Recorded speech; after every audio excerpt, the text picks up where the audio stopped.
السلام علیکم، welcome to my channel. شروع کرتے ہیں آج کی کہانی۔ وہ ایان خانزادہ کے کتے کے ساتھ چھیڑ خانی کر رہی تھی جس کا نام شیرو تھا۔ وہ ایان کا پالتو کتا تھا اور کافی حد تک خطرناک بھی تھا، مگر وہ حویلی کے لوگوں کو کوئی نقصان نہیں پہنچاتا تھا۔ سالار خانزادہ جو کہ اپنے کمرے کی بالکنی میں کھڑا اس کی حرکتوں پر ٹھنڈی سانس خارج کر کے رہ گیا تھا۔ وہ خود پر قابو نہ رکھ پایا اور چلاتے ہوئے بولا، کیا پھر سے محترم کی عدالت میں پیش ہونے کا ارادہ ہے؟ اوہ ہیلو مسٹر، کسی میں بھی اتنی ہمت نہیں ہے کہ وہ مجھے میری اجازت کے بغیر اپنی عدالت میں پیش کرے۔ اس نے اپنے مصنوعی کالر اٹھا کر جھاڑتے ہوئے کہا تھا۔ اس وقت وہ اوور سائز ٹی شرٹ میں ملبوس تھی جو کہ سالار صاحب کی تھی۔ بیگی پینٹ پہنے وہ اس وقت ٹام بوائے لگ رہے تھے۔ ہاں، سر پر پی کیپ بھی پہنی ہوئی تھی۔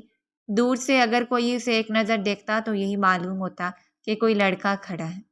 حویلی کے سب لوگ ہی اس کی عادتوں سے بہت زیادہ چڑھتے تھے، مگر چونکہ وہ دادا جان کی لاڈلی اس لیے کسی میں اتنی ہمت نہیں ہوتی تھی کہ وہ اس کو ڈانٹ سکے، سوائے ایان خانزادہ کی۔ اس جیسا خڑوس انسان اس پوری دنیا میں کوئی بھی نہیں تھا۔ اور یہ کہنا تھا مینو صاحبہ کا، جن کا ہر دوسرے روز ہی ان کے ساتھ آمنا سامنا ہوتا تھا، اور ان کا مقابلہ کوئی عام مقابلہ نہیں ہوتا بلکہ ٹکر کا مقابلہ ہوتا تھا۔ یہ الگ بات تھی کہ مینو صاحبہ ہمیشہ ہی ہار جاتی تھی۔ میری مانو تو اپنے کمرے میں جا کر کل والے ٹیسٹ کی تیاری کرو۔ اس بار فیل ہو گئی تو دادا جان نے تمہاری شادی کروا دینی ہے۔ مجھے شادی سے ڈر نہیں لگتا، مجھے پیپر سے ڈر لگتا ہے، بے شرمی سے ہنستے ہوئے اس نے جواب دیا تھا۔ تم سے زیادہ بے وقوف عورت میں نے اپنی ساری زندگی میں نہیں دیکھی ہے۔ آج کل کی لڑکیاں کیریئر اورینٹڈ ہوتی ہیں، مجھے کیریئر بنانے کا کوئی شوق نہیں ہے۔ مجھے پتہ ہے کہ میرا ایک عدد شوہر ہوگا اور وہ اتنا امیر ضرور ہوگا کہ میرے سارے اخراجات اٹھا لیا کرے گا۔ وہ ابھی بھی اس کتے کے ساتھ چھیڑ خانی کر رہی تھی۔ سالار، میری ایک بات تو سنو، وہ معصومیت سے اس کے چہرے کی طرف دیکھتے ہوئے بولی۔ میں نے تمہاری کوئی بھی فضول بات نہیں سننی ہے۔ مجھے اندازہ ہو رہا ہے کہ پھر سے تمہارے دماغ میں پھر سے نئی کھچڑی پک رہی ہے۔ یار، ایک تو تم مجھ پر شک بہت زیادہ کرتے ہو۔ تمہیں ایسا کیوں لگتا ہے؟ کیونکہ تمہاری حرکتیں ہی ایسی ہیں۔ تم مجھے بتاؤ کہ تمہاری ایان بھائی اس وقت کہاں پر ہیں؟ شاید کسی ضروری کام کے سلسلے میں باہر گئے ہوئے ہیں۔ تو کیوں نہ ہم ان کے اس کتے کو بھگا دیں؟ یہ لو بی بی، میرے ہاتھ دیکھو۔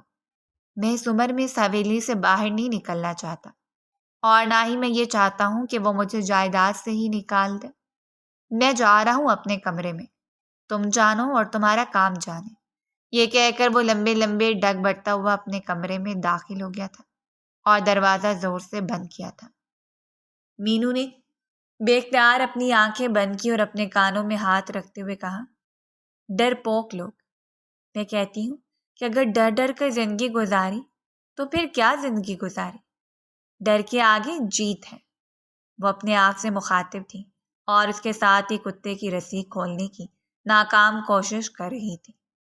اوف اللہ، جی کس بے وقوف انسان نے باندھی ہے۔ وہ اس بات سے مکمل طور پر انجان تھی کہ محترم ایان صاحب اس وقت ان کی پشت میں ہی کھڑے تھے اور ان کے تمام حرکتوں کو اپنی آنکھوں سے دیکھ رہے تھے۔ ایک بار یہ کتا اس گھر سے نکل جائے پھر وارے نیارے ہو جائیں گے۔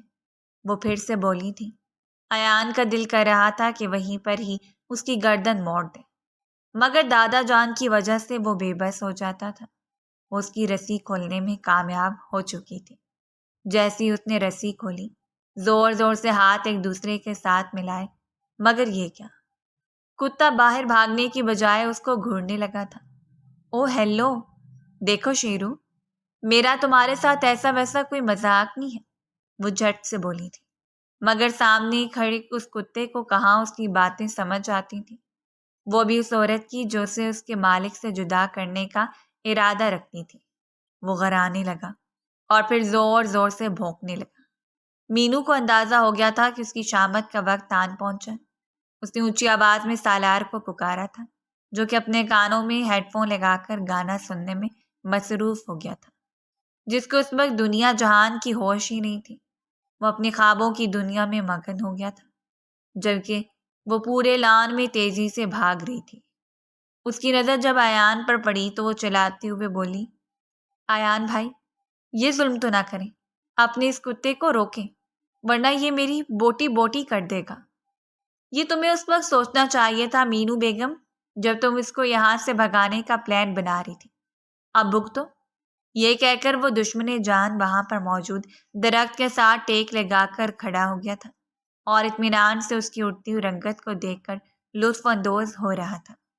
اتنا تو اسے پتا تھا کہ وہ کتا اس لڑکی کو نقصان ہی پہنچائے گا، مگر اس لڑکی کا خوف میں ڈوبا ہوا چہرہ ایان کو ایک انجانی سی خوشی سے دوچار کر رہا تھا۔ تمہارے ساتھ ویسے ہی اس طرح کے 3-4 حادثے ہونے چاہیے۔ جب تک تمہارے ساتھ ایسے واقعات پیش نہیں آئیں گے، مجھے نہیں لگتا کہ تمہارا دماغ ٹھکانے پر واپس آئے گا۔ آپ بہت برے ہیں۔ یہ کہہ کر اس نے وہاں پر بنی سوئمنگ پول میں چھلانگ لگا دی تھی۔ وہ زور زور سے ہاتھ پاؤں مارنے لگی تھی۔ اس کے پانی میں گرنے کے بعد وہ مضبوط قدم اٹھاتا ہوا اسی سوئمنگ پول کے قریب جا کر کھڑا ہو گیا۔ کتے کے سر پر زور زور سے ہاتھ پھیرنے لگا۔ اپنے مالک کے لمس کو محسوس کرتے ہوئے کتے نے بھی بھونکنا چھوڑ دیا تھا اور اس کے قدموں میں لوٹ پوٹ ہونے لگا تھا۔ وہ پانی میں ہاتھ پاؤں مارے جا رہی تھی۔ مجھے بچائیں ورنہ میں ڈوب جاؤں گی، میں مر جاؤں گی۔ میں ابھی نہیں مرنا چاہتی، ابھی تو میں نے کوئی نیکی بھی نہیں کی، میری پوری زندگی گناہوں میں ڈوبی ہوئی ہے، میں اللہ تعالیٰ کو کیا شکل دکھاؤں گی۔ وہ ٹوٹے پھوٹے الفاظ میں اپنی بات مکمل کر رہی تھی اور اس کی منتیں کر رہی تھی۔ اس پانی میں کتا بھی نہیں ڈوب سکتا تھا جس میں ڈوبنے کی تم باتیں کر رہی ہو۔ طنزیہ انداز میں یہ کہتا ہوا وہ وہاں سے چلا گیا تھا۔ وہ اس حد تک بکھلا گئی تھی کہ اس کو اندازہ ہی نہ ہو سکا کہ پانی صرف اس کے پیٹ تک آ رہا ہے۔ اسے بے اختیار شرمندگی ہونے لگی۔ اس انسان سے اگر میں نے بدلہ نہ لیا تو میرا نام بھی مینو نہیں۔ دل ہی دل میں ارادہ کرتی ہوئی اب اسے بدلہ لینے کی پلاننگ کر رہی تھی۔ وہ غصے سے پاؤں پٹکتی ہوئی لاؤنج میں داخل ہوئی۔ کمرے سے باہر نکلتا ہوا سالار اس کو دیکھ کر کھل کر مسکرا دیا اور پھر گردن پیچھے کی طرف گرا کر ہنسنے لگا۔ اگر تمہیں اپنے دانت پیارے نہیں ہیں تو مجھے ایک بار پھر ہنس کر دکھاؤ، وہ چڑھتے ہوئے بولی تھی۔ ویسے تمہیں اس حالت میں دیکھ کر پتہ نہیں کیوں بہت خوشی ہو رہی ہے، دل کو سکون مل رہا ہے۔ میں تمہاری جان لے لوں گی۔ یہ کہہ کر وہ اس کی طرف بڑھی تھی۔ سالار نے پھرتی کا مظاہرہ کرتے ہوئے دائیں جانب چھلانگ ماری اور تیزی سے لاؤنج سے باہر نکل گیا۔ اس حویلی میں سبھی پاگل ہیں، وہ اونچی آواز میں بولی تھی۔ بیٹا، آپ سے کہا۔ اماں جان کی بات سن کر اس نے منہ بنا لیا۔ آپ کو تو ہمیشہ میری ہی غلطی نظر آتی ہے، کیونکہ غلطی ہی ہمیشہ آپ کی ہوتی ہے۔ اگر ابا جان تمہارا ساتھ نہ دیتے تو ابھی تک میں تمہارا دماغ ٹھکانے لگا چکی ہوتی۔ ابا جان کے لاڈ پیار نے تمہیں بگاڑا ہوا ہے۔ آپ غلط کہہ رہی ہیں۔ دادا جان کی وجہ سے میں یہاں پرسکون کی سانس لے رہی ہوں۔ اگر وہ نہ ہوتے تو میں کبھی بھی اپنی آزادی کے لیے آواز نہ اٹھا پاتی۔ اس وجہ پہلے کہ اس کی اماں کی فلائنگ چپل اس کی کمر پر اپنا ڈیزائن بناتی، وہ وہاں سے بھاگ کر چلی گئی تھی۔ چپل اس کے کمرے کے دروازے سے جا کر ٹکرائی تھی۔ Mission successful. کمرے میں جا کر وہ زور سے چیخی، جبکہ نوشین بیگم نفی میں گردن ہلا کر رہ گئی تھی۔ اس لڑکی کا کچھ بھی نہیں ہو سکتا ہے، صرف اللہ ہی ہے جو اس لڑکی کو ہدایت دے سکتا ہے۔ رات کے وقت سب لوگ کھانا کھانے میں مصروف تھے جب سالار نے ایک نیا چوشا چھوڑا۔ آغا جان، آپ اس کو سمجھائیں کہ اب یہ لڑکوں والے کپڑے نہ پہنا کرے۔ تمہیں کیا تکلیف ہے؟ اور ابھی میری عمر ہی کیا ہے؟ میں صرف 16 سال کی ہوں، وہ اس کو آنکھیں دکھاتے ہوئے بولی تھی۔ مجھ سے زبان درازی نہ کیا کرو، تم سے پورے 4 سال بڑا ہوں، لیکن حرکتیں تمہاری 10 سال کے بچوں والی ہیں، وہ دو بدو بولی تھی۔ چپ کر جاؤ، ہر جگہ پر بچوں کی طرح لڑنا شروع ہو جاتے ہو۔ دادی جان نے ان کو ڈپٹ کر خاموش کروایا تو وہ ایک دوسرے کو گھونڈنے لگے۔ دل ہی دل میں ایک دوسرے کے قتل کے منصوبے بنا چکے تھے۔ سالار ٹھیک کہہ رہے ہیں، اب یہ ڈریسنگ چھوڑ دو اور شریف لڑکیوں کی طرح مشرقی لباس پہننا شروع کر دو۔ ایان نے بھی گفتگو میں حصہ لیا تھا۔ وہ پہلو بدل کر رہ گئی تھی۔ وہ فی الحال اس سے بحث نہیں کرنا چاہتی تھی، وہ اسے بدلہ اپنے عمل سے لینا چاہتی تھی۔ آغا جان نے بھی اسے ہدایت کی تو وہ نہ چاہتے ہوئے بھی راضی ہو گئی۔ اگلے دن وہ اپنی الماری چیک کر رہی تھی، وہاں پر قمیض شلوار والا سوٹ ایک بھی نہیں تھا، سارے ہی جینز شرٹس تھیں۔ اوف اللہ جی، کیا میں نے کبھی بھی قمیض شلوار نہیں خریدی؟ ہاں، یاد آیا، ایک بار کزن کی شادی پر لیا تھا۔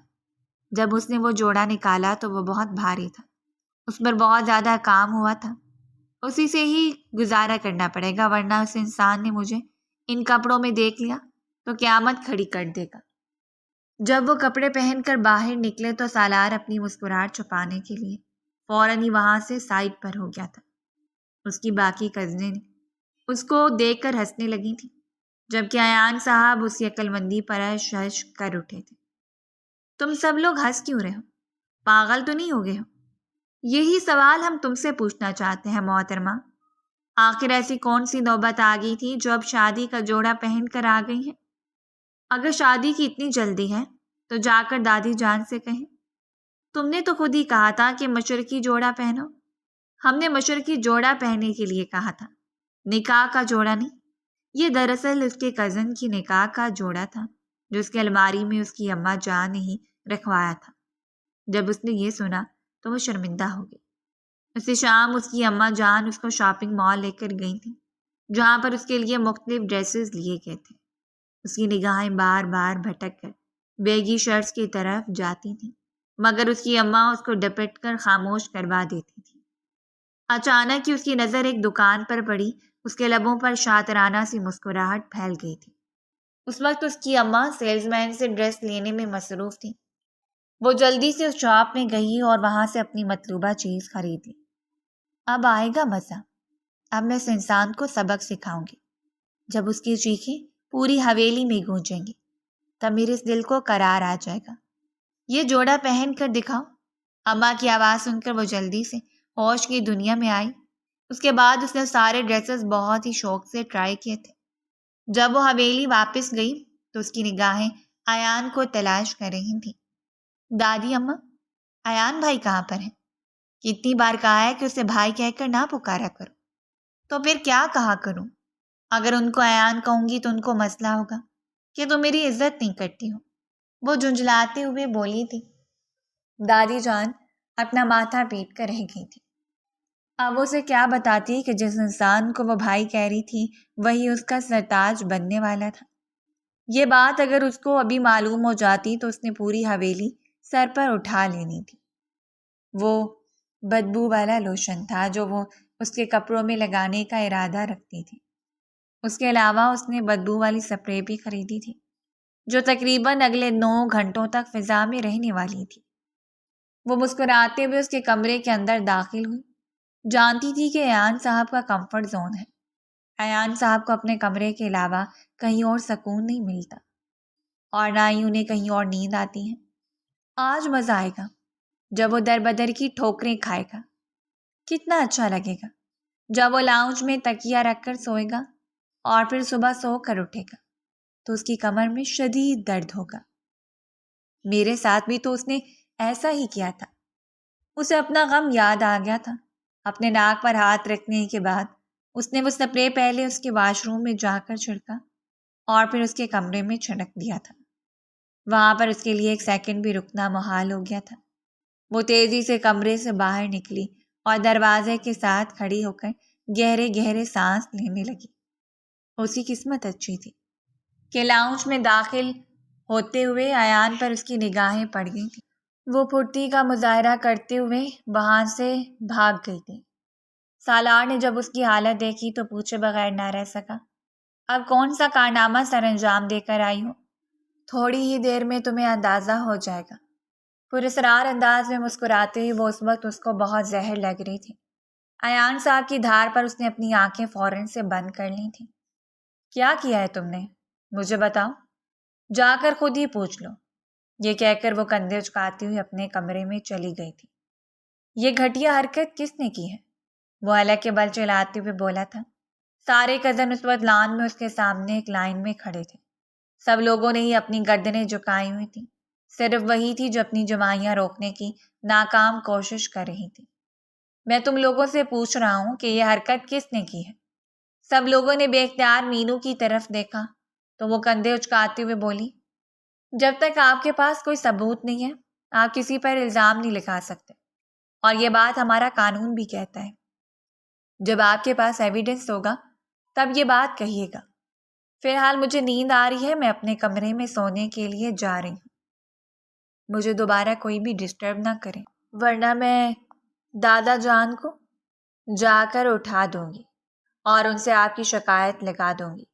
یہ کہتی ہوئی وہ چلتی ہوئی اپنے کمرے میں چلی گئی تھی، جبکہ باقی ساری کزنس وہیں پر ہی کھڑے تھے۔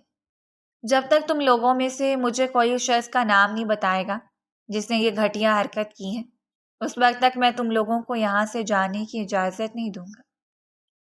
سالار نے ہمت کی، یہ کام مینو صاحبہ کا ہے، کیونکہ تھوڑی سی دیر پہلے وہ بہت زیادہ ایکسائٹیڈ ہو کر میرے پاس آئی تھی۔ اس نے مجھے کہا تھا کہ اب تھوڑی سی دیر میں آپ کی چیخوں کی آواز پوری حویلی میں گونجے گی، جسے سن کر اس کے دل کو سکون ملے گا۔ وہ رٹو طوطے کی طرح ایان کو ساری کہانی سنا رہا تھا۔ مینو جو کہ تھوڑے ہی فاصلے پر دیوار کے پیچھے جا کر چھپی تھی، دانت پیسنے لگی۔ اس انسان کو بھی اب سبق سکھانا ہی پڑے گا۔ یہاں پر تو آدھے سے زیادہ لوگ آستین کے سانپ نکلے ہیں۔ جب تک ان کا دماغ ٹھکانے پر نہیں لگاؤں گی تب تک ان کو بھی چین نہیں ملے گا۔ ان کو بتانا پڑے گا کہ انہوں نے کس سے پنگا لیا ہے۔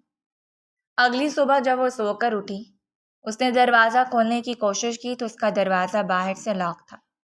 وہ زور زور سے دروازہ بجانے لگی تھی۔ یہ کیا بدتمیزی ہے؟ کس نے مجھے کمرے میں بند کیا ہے؟ وہ چلاتے ہوئے بولی، 2 دن تک تم کمرے سے باہر نہیں نکلو گی۔ باہر سے اسے گڑیا کی آواز سنائی دی تھی، جو کہ اس کے چاچو جان کی بیٹی تھی اور اس کی ہی عمر کی تھی۔ تم پاگل تو نہیں ہو گئی ہو؟ یہ تم کیا کہہ رہی ہو؟ میں یہاں پر بھوکی مر جاؤں گی۔ فکر مت کرو، 3 وقت کا کھانا تمہیں کمرے میں ملتا رہے گا۔ ہائے میرے اللہ! اور سنیکس کا کیا؟ اور آئس کریم؟ اس کے بغیر تو میرا گزارا ہی نہیں ہے۔ مجھے میرا جرم ہی بتا دو۔ تم نے محترم ایان صاحب کے کپڑوں میں بدبو والا لوشن لگایا ہے۔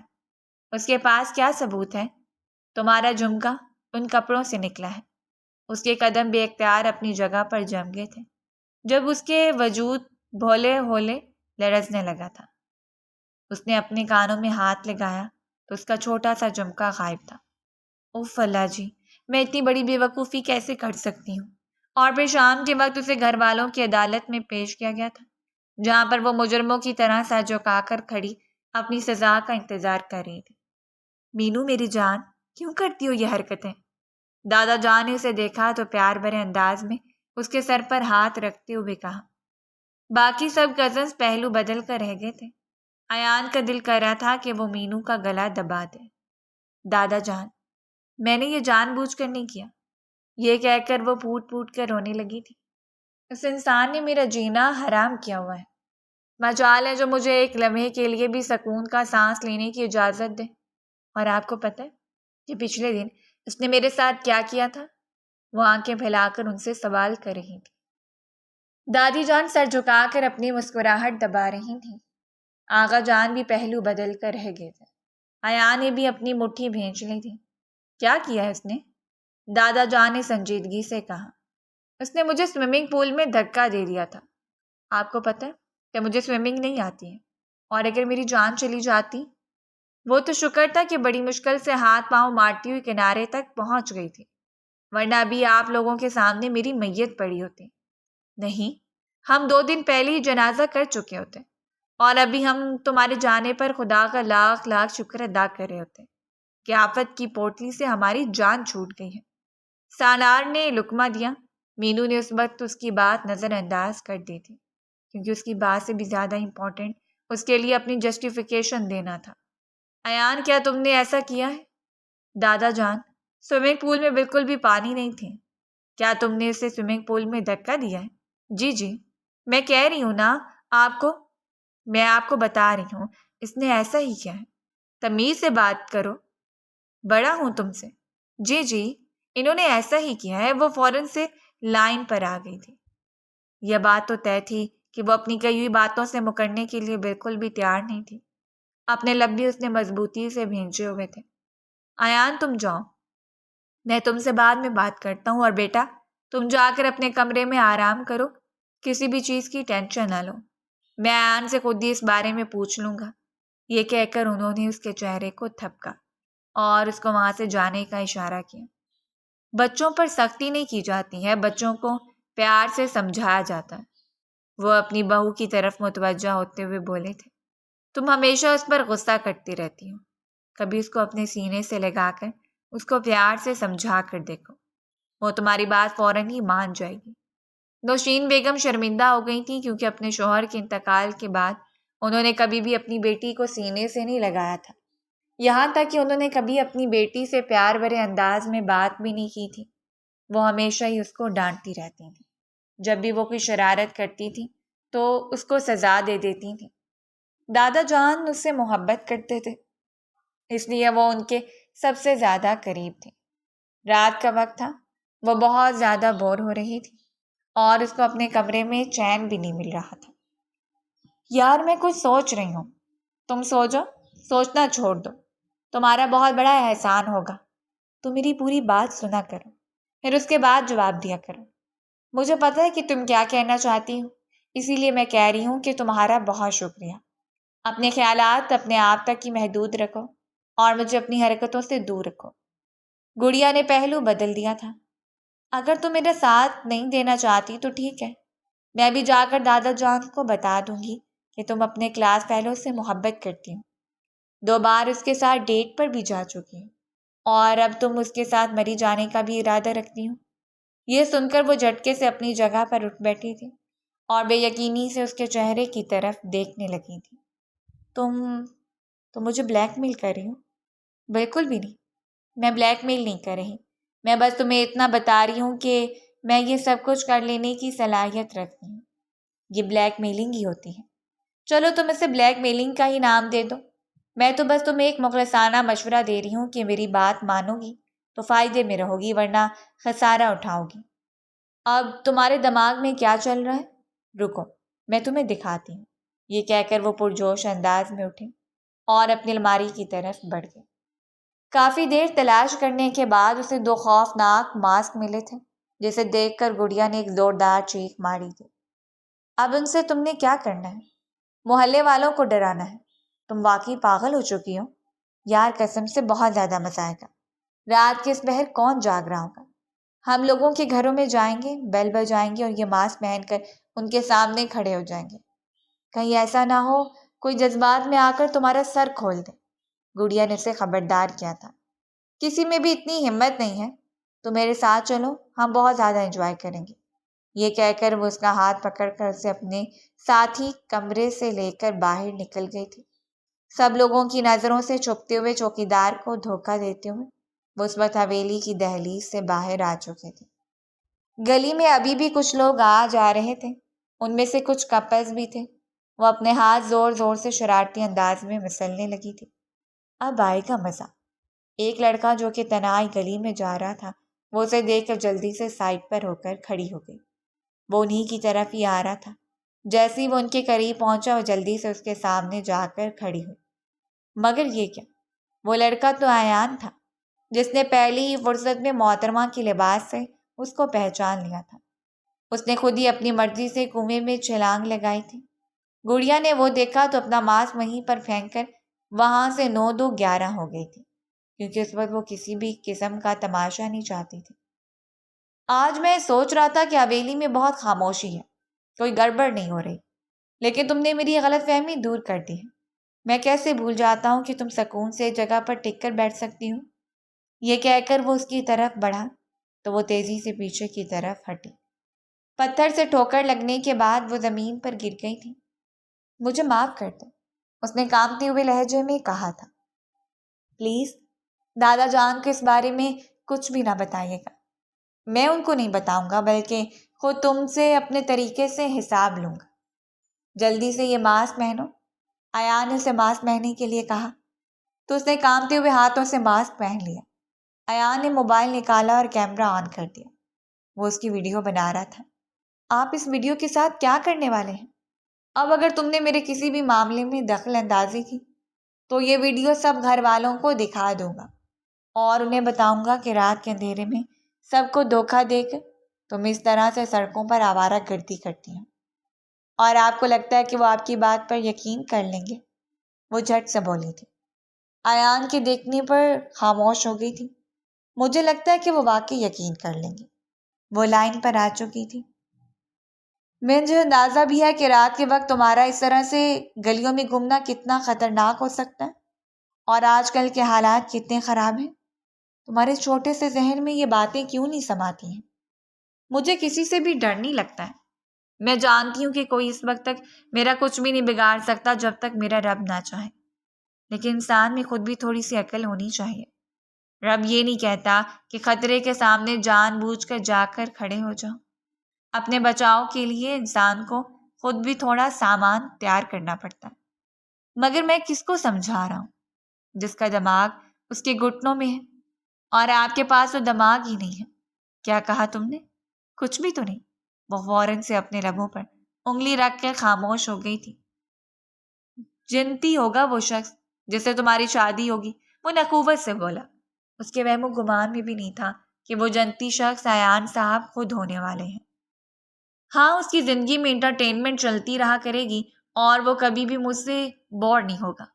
اس نے اپنی ٹھوڑی کے ہاتھ رکھتے ہوئے معصومیت سے کہا تھا۔ اس پر وہ نہ چاہتے ہوئے بھی مسکرا دیا تھا۔ آپ ہنس رہے ہیں؟ اس کو مسکراتا ہوا دیکھ کر وہ فوراً سے بولی۔ واو، ایان صاحب ہنس رہے ہیں؟ مجھے تو لگتا تھا کہ آپ کو مسکرانا آتا ہی نہیں ہے۔ چپ کر جاؤ، فضول باتیں مت کرو، اور جلدی سے حویلی میں چلو، بہت رات ہو گئی ہے۔ وہ اس کو اس کے کمرے کے سامنے چھوڑ کر اپنے کمرے کی طرف بڑھ گیا تھا۔ صبح یہ ویڈیوز سب حویلی والوں کو دکھانی تھی۔ جب اس نے دادی جان کو بتایا تو دادا جان زندگی میں پہلی بار اس سے ناراض ہوئے تھے۔ بس اب ایان تم جانو اور تمہارا کام جانے۔ میں مزید اس لڑکی کا کوئی بھی ساتھ نہیں دوں گا، کیونکہ اب اس لڑکی نے جو حرکت کی ہے وہ ناقابل برداشت ہے۔ یہ سن کر ایک لمحے کے لیے تو اسے اپنے کانوں پر یقین ہی نہیں آیا تھا۔ دادا جان، کیا یہ آپ کہہ رہے ہیں؟ بالکل، یہ میں ہی کہہ رہا ہوں۔ 2 دنوں کے بعد وہ عمرہ کرنے کے لیے سعودیہ جانے والے تھے۔ اب تو ویسے بھی اس کے سر سے دادا جان کا ہاتھ اٹھ جانا تھا۔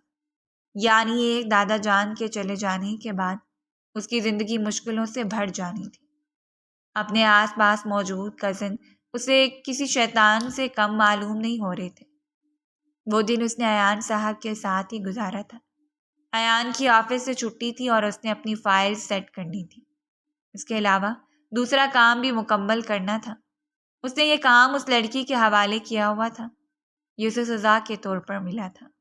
جب وہ کام مکمل کر کے فارغ ہوئی تو اس کو اپنی کمر ٹوٹتی ہوئی محسوس ہوئی تھی۔ اچانک ہی اس کی نظر ایک کارڈ پر پڑی جو کہ ایک کتاب کے اوپر پڑا ہوا تھا۔ شکل سے تو وہ بہت ہی خوبصورت لگ رہا تھا۔ یوں محسوس ہو رہا تھا جیسے کسی نے بہت ہی پیار سے بنایا ہو۔ ایان نے اس کو سختی سے منع کیا تھا کہ ان فائلز کے علاوہ کسی اور چیز کو ہاتھ نہیں لگانا۔ ویسے تو مجھے اندازہ ہے جتنا کتابوں سے تمہارا لگاؤ ہے تم ان کے قریب بھی نہیں بھٹکو گی۔ اس کے باوجود بھی میں تمہیں ہدایت کرنا ضروری سمجھتا ہوں۔ وہ کارڈ ہاتھوں میں لے چکی تھی۔ جیسے جیسے وہ پڑھتی گئی اس کی مسکراہٹ گہری ہوتی چلی گئی۔ ایان جب کمرے کے اندر داخل ہوا اس کے ہاتھوں میں کارڈ دیکھا تو غصے آگ بگولا ہو گیا۔ یہ کیا بدتمیزی ہے؟ تمہیں کتنی بار سمجھایا کہ میری پرسنل چیزوں کو ہاتھ نہیں لگایا کرو۔ آئی ایم ریئلی سوری، اس نے معصومیت سے آنکھیں ٹمٹماتے ہوئے کہا تھا۔ ویسے لگ رہا ہے کہ کسی کو آپ سے طوفانی محبت ہو گئی ہے۔ اگر آپس کی بات کروں، بالکل بھی نہیں۔ ہماری کوئی بھی آپس والی بات نہیں ہے۔ تم اپنا منہ بند ہی رکھو اور مجھے مشورہ دینے کی ضرورت نہیں ہے۔ جاؤ جا کر پیپرز کی تیاری کرو۔ ارے ایان بھائی، ایک تو آپ بہت جلدی غصہ کر جاتے ہیں۔ میں آپ سے یہ بات کرنے والی تھی کہ آپ شادی کر لیں، کیونکہ مجھے لگتا ہے کہ آپ کا یہ غصہ شادی نہ کرنے کی وجہ سے ہے۔ دیکھیں نا، آپ کی عمر گزرتی جا رہی ہے، دن بدن آپ چڑچڑے ہوتے جا رہے ہیں۔ 26 سال، اس عمر میں تو لوگوں کے 2 بچے بھی ہوتے ہیں۔ میری فکر مت کرو، تم اپنی اوپر دھیان دو۔ نفرت سے کہتا ہوا وہ وہاں سے ہٹ گیا تھا، جبکہ وہ گنگناتی ہوئی کمرے سے باہر نکل گئی تھی۔ اگلے چند گھنٹوں میں اس نے پوری حویلی میں یہ خبر پھیلا دی تھی کہ ایان بھائی کو کسی لڑکی نے پرپوز کیا ہے اور وہ ان سے شادی کرنا چاہتی ہیں۔ ایان بھی ان سے شدید محبت کرتے ہیں، اسی وجہ سے انہوں نے اس کا کارڈ سنبھال کر رکھا ہوا ہے۔ دادی جان کو جب یہ پتہ چلا تو اگلے ہی لمحے انہوں نے اپنے پوتے کو اپنے کمرے میں بلا لیا تھا۔ یہ میں کیا سن رہی ہوں؟ فضول باتیں کر رہی ہے وہ۔ کیا آپ اس کی باتوں پر یقین رکھتی ہیں؟ نہیں، مجھے اس پر یقین نہیں ہے۔ جو کچھ تم بولو گے مجھے اس پر یقین ہوگا۔ دادی جان، میں قسم اٹھا کر کہتا ہوں کہ ایسا کچھ بھی نہیں ہے، اور میں نہیں جانتا کہ وہ کارڈ مجھے کس نے دیا تھا۔ وہ مجھے اپنی فائلز میں سے ملا تھا، شاید کسی کولیگ نے رکھ دیا ہو، مگر مجھے ذرا بھی انٹرسٹ نہیں ہے، نہ ہی اس پرپوزل میں اور نہ ہی اس لڑکی میں جس نے یہ حرکت کی ہے۔ تمہارے لیے یہی بہتر ہے، کیونکہ تمہاری شادی پہلے سے ہی ڈیسائیڈڈ ہو چکی ہے۔ کیا مطلب ہے آپ کا؟ کس کے ساتھ ڈیسائیڈ ہو چکی ہے؟ اس کو اپنے ارد گرد خطرے کی گھنٹیاں بجتی ہوئی محسوس ہوئی تھی۔ اس بارے میں دادا جان تم سے بات کریں گے۔ دیکھیے دادی جان، بعد میں میرے سر پر دھماکہ گرانے سے اچھا ہے کہ ابھی مجھے بتا دیں کہ آپ میرے اوپر کون سا ظلم کرنے کا ارادہ رکھتی ہیں۔ فضول باتیں نہ کرو، میں کیوں اپنے پوتے پر ظلم کروں گی؟ بس تمہیں دادا جان اس بارے میں انفارم کر دیں گے۔ مجھے دادا جان سے نہیں، آپ کے منہ سے سننا ہے۔ دادا جان پہلے ہی مینو کے ساتھ تمہارا رشتہ طے کر دیا تھا۔ یہ سن کر اس نے شدت سے یہ خواہش کی تھی کہ کاش وہ دادی جان سے یہ سوال نہ کرتا، کم سے کم وہ ایک بڑے صدمے سے دو چار ہونے سے تو بچ جاتا۔ یہ مذاق ہے نا، یہ حقیقت ہے، اور تمہارے لیے بہتر ہوگا کہ جلد از جلد اس حقیقت کو قبول کر لو۔ آپ لوگ میرے ساتھ اتنا بڑا پرینک نہیں کر سکتے ہیں۔ آج تو اپریل فول بھی نہیں ہے۔ آپ دیکھیں وہ لڑکی کس قدر نادان ہے، اس کو تو کسی چیز کا پتہ بھی نہیں ہے۔ میرا اس کے ساتھ کسی بھی طرح سے گزارا نہیں ہو سکتا۔ مجھے شادی کے لیے ایک میچور عورت چاہیے جو مجھے اور میرے گھر کو سنبھال سکے، نہ کہ ایک نادان لڑکی۔ میں یہ شادی نہیں کروں گا۔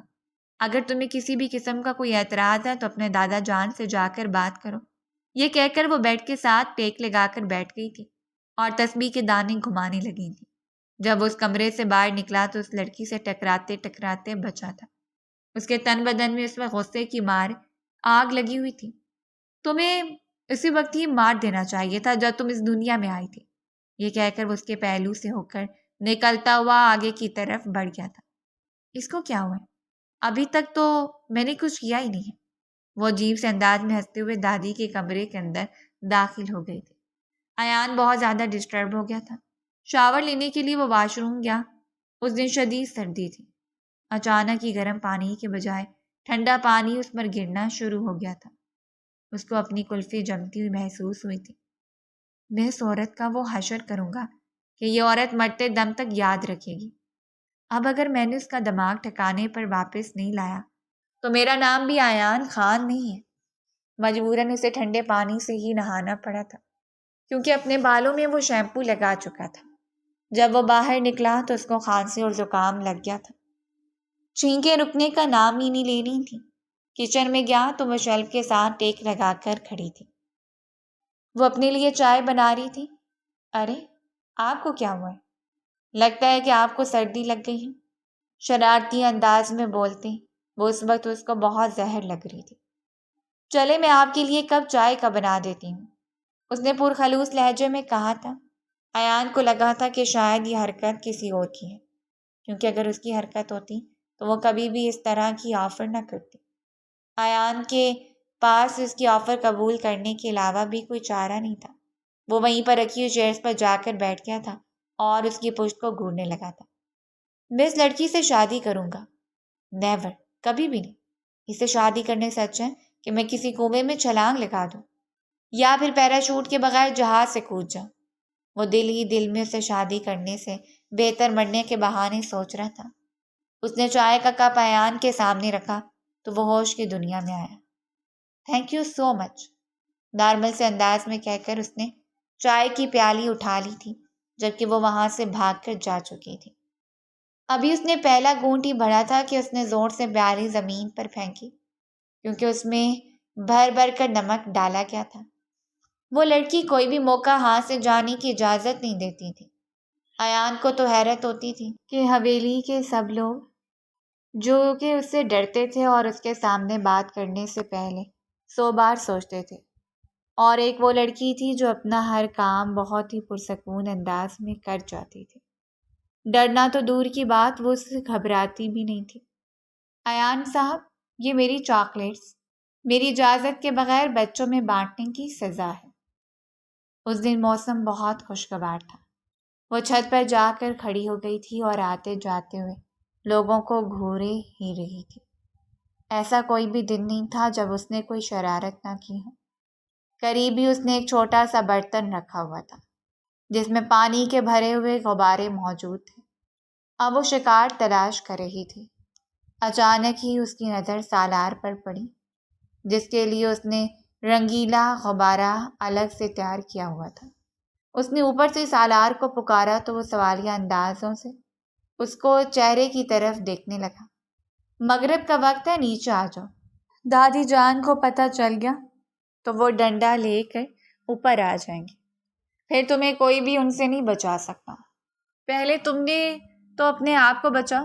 یہ کہہ کر اس نے غبارہ زور سے سالار پر پھینکا تھا۔ اس کی سفید شرٹ اس وقت رنگیلی ہو گئی تھی۔ یہ دیکھ کر وہ کھل کر ہنسنے لگی تھی۔ سالار کو سمجھ نہیں آ رہی تھی کہ وہ کیا کرے۔ تم آج اپنی خیر بنا لو، یہ کہہ کر وہ تیزی سے سیڑھیوں کی طرف بڑھا تھا، جبکہ وہ دوسری جانب سے سیڑھیاں اتر کر نیچے چلی گئی تھی۔ چھت پر جانے کے لیے 2 راستے تھے۔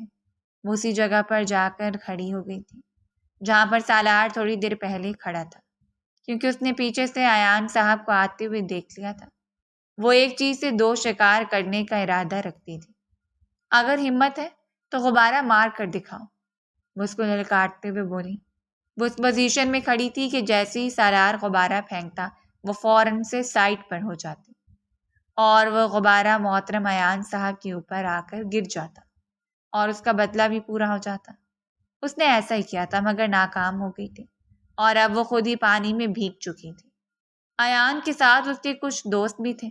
ایان نے جب اپنی کزن کو اس حالت میں دیکھا تو اس کو اپنا خون غصے سے کھولتا ہوا محسوس ہوا تھا۔ یہ کیا بدتمیزی ہے؟ اس حالت میں تم یہاں پر کیا کر رہی ہو؟ اس نے سالار کی شکایت لگانا چاہی مگر وہ اس کو ڈانٹ کر وہاں سے بھگا چکا تھا۔ اس نے آج اسے بہت ذلیل کیا تھا اور جس طرح کے الفاظ کا استعمال کیا تھا وہ سن کر اس کا دل زخمی ہو گیا تھا۔ بعد میں ایان کو اپنی غلطی کا احساس ہوا کہ اسے اس لڑکی کے ساتھ اتنی سختی سے پیش نہیں آنا چاہیے تھا۔ وہ اسے معافی مانگنے کے لیے اس کے کمرے میں گیا مگر پھر کچھ سوچ کر رک گیا تھا۔ 2 دنوں تک وہ اسے ناراض ہی رہی تھی اور پھر 2 دنوں کے بعد وہ خود بخود ہی یہ سب کچھ بھول گئی تھی۔ اس نے اپنی کزنوں کو بات کرتے ہوئے سنا تھا کہ ایان صاحب کی شادی آنے والی ہے۔ اس نے دلہن کے بارے میں پوچھے بغیر ہی اونچی اونچی آواز میں چلانا شروع کر دیا۔ وہ تیزی سے ایان کے کمرے میں گئی جہاں پر وہ اپنے چچا کے بیٹے کو ٹیوشن پڑھانے میں مصروف تھا۔ بلے بلے شاوا شاوا، وہ بھنگڑا ڈالتے ہوئے بولی۔ اس کو دیکھ کر اس کا چھوٹا سا کزن بھی بھنگڑے ڈالنے لگا تھا جبکہ ایان سنجیدگی سے بازو لپیٹے اس کے چہرے کی طرف دیکھ رہا تھا۔ اگر تمہارا شو ختم ہو گیا ہو تو مجھے بتاؤ کہ اب کیا ہو گیا؟ آپ کی شادی آنے والی ہے ایان بھائی، اس نے پرجوش انداز میں چلاتے ہوئے کہا تھا۔ میں تو بہت زیادہ ایکسائٹیڈ ہوں، قسم سے۔ اسی وقت ہی ایان کی بہن کمرے کے اندر داخل ہوئی۔ مینو کے منہ سے یہ باتیں سن کر اس کا دل کیا کہ وہ اپنا ماتھا پیٹ ڈالے، جس کو یہ بھی پتہ نہیں تھا کہ ایان کی شادی کسی اور سے نہیں بلکہ مینو سے ہی ہو رہی ہے۔ اس کا بازو پکڑ کر اس کو کھینچتے ہوئے باہر لے کر چلی گئی تھی۔ تم پاگل تو نہیں ہو گئی ہو؟ میں نے کیا کر دیا؟ ایسے بے وقوف عورت، ایان کی شادی تمہارے ساتھ ہو رہی۔ ہائے میں مر گئی۔ اس نے بے ساختہ اپنے سینے پر ہاتھ اور بوڑھی عورتوں کی طرح معویلا مچاتے ہوئے کہا تھا۔ تمہیں تو خوش ہونا چاہیے، خاندان کا سب سے ہینڈسم۔ خوش میں تو ماتم مناؤں گی، فضول باتیں مت کرو۔ وہ اپنا ہاتھ چھڑواتی ہوئی دادی جان کے کمرے میں گئی تھی۔ دادی جان، اگر آپ کو مجھ پر ظلم کرنا تھا تو کسی اور طریقے سے کر لیتی۔ اس انسان کو میرے پلے باندھنے کی کیا ضرورت تھی؟ کیا ہو گیا ہے؟ کیوں چلا رہی ہوں؟ ایان بھائی سے آپ میری شادی کروا رہی ہیں؟ وہ تمہارا بھائی نہیں ہے، تمہارا ہونے والا شوہر ہے۔ لڑکی، یہ بات اپنے چھوٹے سے ذہن میں بٹھا لو۔ مگر میں اس سے شادی نہیں کر سکتی ہوں۔ دادا جان نے یہ فیصلہ کیا اور تم جانتی ہو کہ دادا جان کے فیصلے کے خلاف کوئی بھی نہیں جا سکتا۔ وہ مجھ پر ظلم کرے گا، وہ تمہیں کچھ بھی نہیں کہے گا، وہ مجھ سے نفرت کرتا ہے۔ یہ تمہاری غلط فہمی ہے، وہ تم سے نفرت نہیں کرتا، وہ بس تمہاری ان حرکتوں کو پسند نہیں کرتا ہے۔ شادی کے بعد بہت ساری باتیں تمہاری سمجھ میں آ جائیں گی، مگر ابھی تو میری پڑھنے لکھنے کی عمر ہے۔ جتنی تمہاری پڑھائی میں دلچسپی ہے وہ ہم لوگوں سے چھپا ہوا نہیں ہے، دادی جان نے اس کو گھونٹتے ہوئے کہا تھا۔ پھر تو وہ ایکسپیشنل کیس ہو جاتا ہے، بحث مت کرو، اور اپنے کمرے میں جو دوبارہ ایان کو بھائی مت کہنا۔ آپ لوگوں نے میرے ساتھ بہت بڑا ظلم کیا ہے، میں کبھی بھی معاف نہیں کروں گی۔ پاؤں پٹکتی ہوئی وہ وہاں سے چلی گئی تھی۔ اگلے دن وہ سب کزنوں میں بیٹھی ہوئی تھی اور ایان کی نقلیں اتار رہی تھی۔ باقی سب کزنز ہنس ہنس کر دوری ہو رہی تھیں، جبکہ وہ مزے سے ایک بار پھر سے اس چیئر کی کھچار میں ہاتھ ڈال چکی تھی، اور اس کو اندازہ نہیں تھا کہ اس پر اس کی سزا کتنی بڑی ہونے والی ہے۔ ایان جس نے دادی جان کو رخصتی سے منع کر دیا تھا اور صرف نکاح کی بات کی تھی، ایان کو دیکھ کر باقی سب کزن وہاں سے بھاگ گئے تھے، جبکہ وہ ابھی بھی وہیں پر ہی بیٹھی ہوئی تھی۔ آپ یہاں پر؟ اس نے ہکلاتے ہوئے کہا تھا۔ ہاں، میں یہاں پر۔ رک کیوں گئی ہو؟ میں بھی تو دیکھوں کہ کیسے میری نقل اتارتی ہوں۔ یہ کہہ کر اس نے اس کے بازو چھوڑی اور خود صوفے پر جا کر ٹانگ پر ٹانگ چڑھا کر بیٹھ گیا تھا۔ نہیں، اس کی قسمت اچھی تھی کہ اس دن دادا جان کی واپسی ہو گئی تھی۔ انہوں نے سب لوگوں کو سرپرائز دیا تھا، اور لاؤنج میں داخل ہوتے ہوئے تو وہ بھاگتی ان کے پاس گئی اور ان کے گلے لگ گئی، جبکہ ایان نفی میں گردن ہلا کر رہ گیا تھا۔ دادا جان نے جب ان کے نکاح کی بات کی تو اس نے فوراً سے کہہ دیا کہ میں رخصتی بھی کروانا چاہتا ہوں۔ سب لوگوں کو اس پر کوئی اعتراض نہیں تھا سوائے مینو کے، کیونکہ اس کو لگ رہا تھا کہ وہ اس سے بدلے لے گا، ایک ایک چیز کا بدلہ چن چن کر لے گا، اس کو دن میں تارے دکھائے گا۔ دلہن بنی وہ بہت ہی پیاری اور معصوم لگ رہی تھی۔ ایان نے اس پر نظر ڈالی تو اسے نگاہیں ہٹانا مشکل ہو گیا تھا۔ اب چونکہ ان دونوں کا آپس کا رشتہ بدلا تھا تو جذبات بھی تبدیل ہو چکے تھے۔ وہ لڑکی بہت خوبصورت تھی، اس میں کوئی شک نہیں تھا، اور اگر وہ خاموش رہتی تو اور بھی زیادہ پیاری لگتی تھی۔ ایان نے یہ بات اس دن پہلی بار نوٹ کی تھی۔ امی، مجھے بہت ڈر لگ رہا ہے، مجھے اس انسان کے ساتھ نہیں جانا ہے۔ جب نوشین بیگم اس کے قریب جا کر کھڑی ہو گئی تو اس نے مضبوطی سے ان کا ہاتھ پکڑ لیا تھا، کیونکہ اسی وقت ہی ڈیسائیڈ ہوا تھا کہ وہ ایان کے ساتھ یہاں سے جرمنی جا رہی ہے۔ ایان نے نہ صرف اس کے سارے کاغذات تیار کر لیے تھے بلکہ اس کا ٹکٹ بھی ہو چکا تھا۔ ابھی اس کے ذہن میں یہ بات آئی تھی کہ کیوں اس کی امی جان پچھلے کچھ دنوں میں اسے اس کے پاسپورٹ اور باقی ساری چیزیں مانگ رہی تھی۔ اگر وہ ذرا سا بھی دماغ چلا لیتی تو آج اس کو یہ صدمہ نہ پہنچتا۔ امی جان، مجھے اس انسان سے بہت ڈر لگ رہا ہے۔ شرم کرو، شوہر ہے وہ تمہارا، کس طرح سے بات کر رہی ہو؟ امی جان، مجھے اپنے شوہر سے ہی بہت زیادہ ڈر لگ رہا ہے۔ وہ سرگوشی نما انداز میں بات کر رہی تھی، مگر اس کی آواز اتنی اونچی تھی کہ ایان اس کی آواز سن چکا تھا۔ اس نے گہری سانس خارج کی۔ اس نے اپنا ہاتھ اس کے ہاتھ پر رکھا اور ہلکا سا دبا دیا تھا، جیسے وہ اس کو تسلی دینا چاہ رہا ہو۔ مینو کی دل کی دھڑکنیں منتشر ہو گئی تھی۔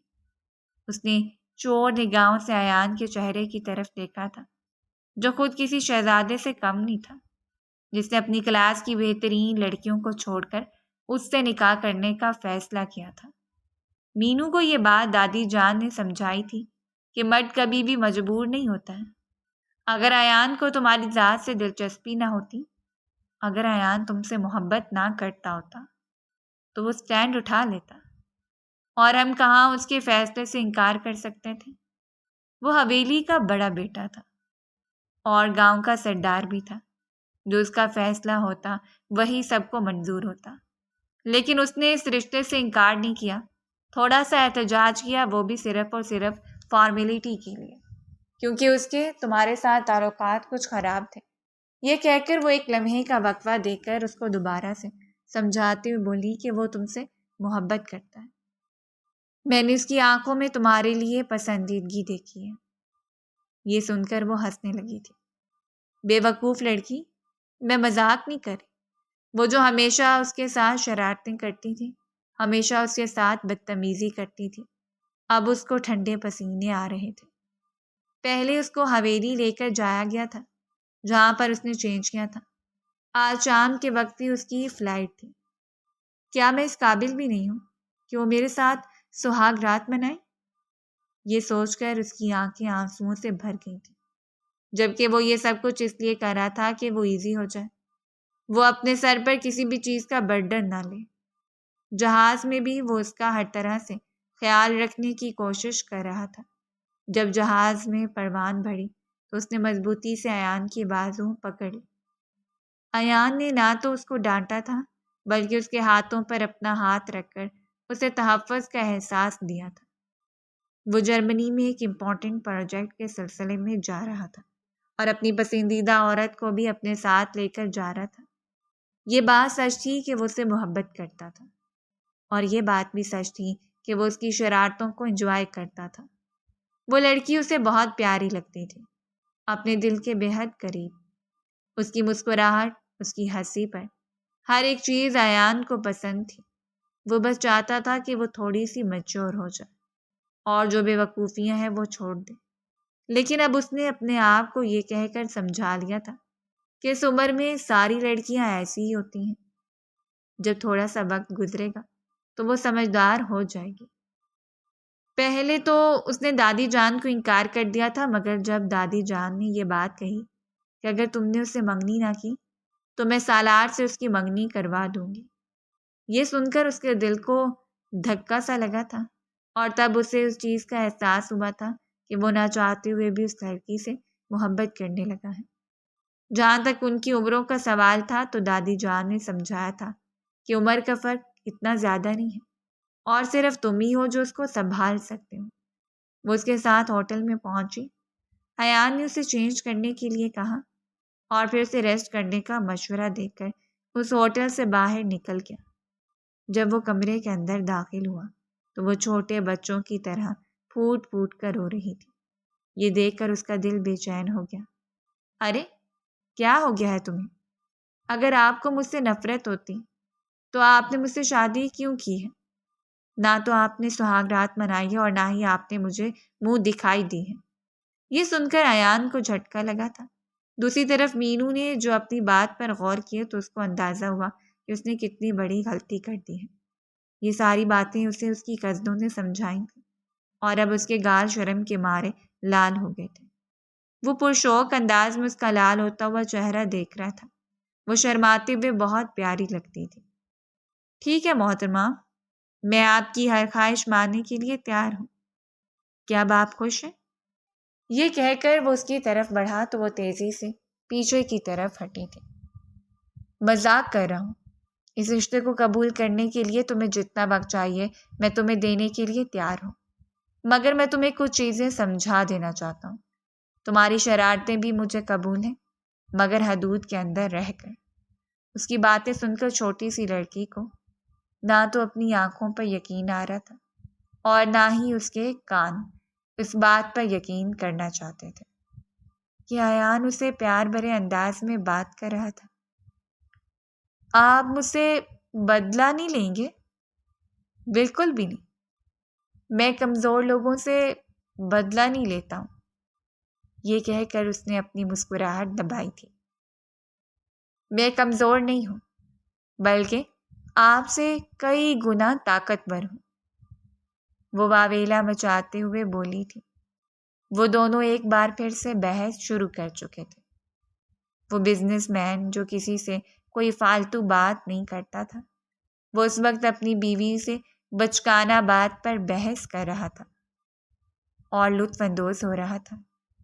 اس نے اس کا داخلہ وہیں ایک کالج میں ہی کروا دیا تھا، کیونکہ اس کا جرمنی میں اسٹے 4 سالوں کا ہو گیا تھا۔ اس کے بعد اس نے جرمنی کی یونیورسٹی میں ہی مینو کا ایڈمیشن کروا دیا۔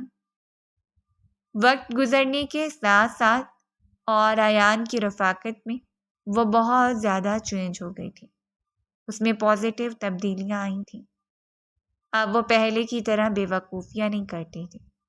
ایان کی سنگت میں وہ اپنے آپ کو دنیا کی خوش قسمت ترین لڑکی تصور کرتی تھی۔ جس نے ہمیشہ ہی اس کو عزت دی تھی، اس کو محبت دی تھی اور اس کو وہ مان بخشا تھا جو ہر لڑکی چاہتی ہے۔ وہ 5 سالوں کے بعد اپنی 1 سالہ بیٹے کے ساتھ حویلی لوٹے تھے۔ اگر آپ کو ہماری کہانی پسند آئی ہے تو لائک کریں اور اس طرح کی مزید دلچسپ کہانیاں سننے کے لیے ہمارے چینل کو سبسکرائب کریں اور کامنٹ سیکشن میں اپنی رائے کا اظہار ضرور کریں۔ شکریہ۔